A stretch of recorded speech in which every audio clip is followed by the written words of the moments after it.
Cosa significa essere una donna imprenditrice?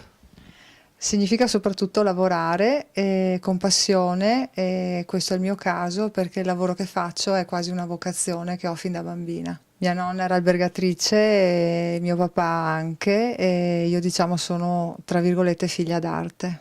Il lavoro non è solo lavoro, ma è anche una passione. Cosa significa questo?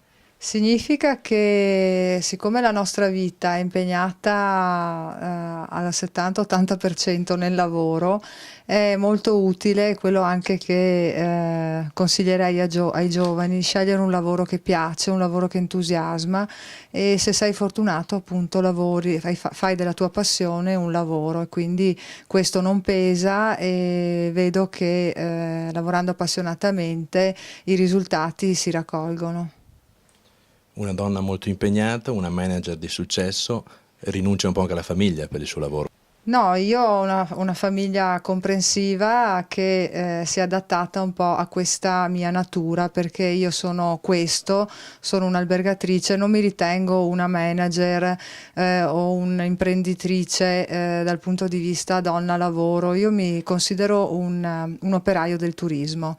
Lavoro nel turismo da quando sono nata, ritengo che sia una leva strategica importante per la crescita dell'Italia, non gode attualmente di grande attenzione, ma persone appassionate a questo lavoro ce ne sono tante e esorterei i giovani a scegliere questa strada.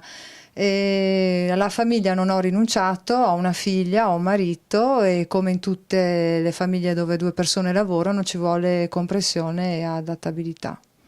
Oggi siamo nel suo albergo di Cortina, all'Ambra Hotel. Perché un hotel come location per questo evento di fashion?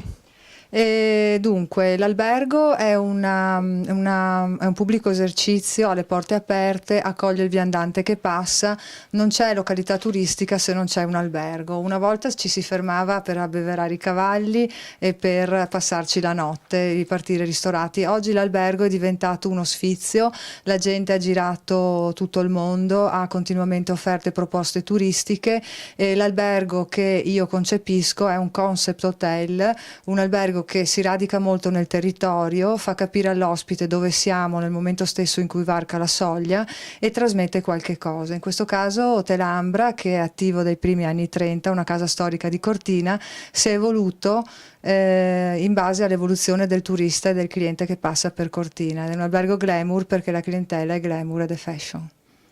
Riusciamo a tracciare un bilancio fino ad oggi e quali idee per il futuro?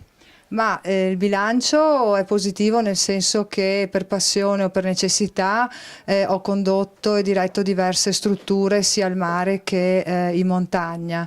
L'Hotel Ambra è un punto di arrivo ma anche di partenza, il mio sogno sarebbe un piccolissimo 5 stelle nella città in cui risiedo, che è Treviso. Cortina è ancora un luogo di eccellenza per il turismo? Assolutamente sì, Cortina è un posto dove un turista che viene da oltreoceano, dopo essere passato per Venezia, Roma o Milano, passa anche per Cortina. Non dimentichiamo che fa parte del patrimonio dell'UNESCO e quindi questa località che è profondamente valorizzata dal punto di vista naturalistico risiede fra le Dolomiti più belle e fra le montagne più belle del mondo che vengono visitate come un monumento storico.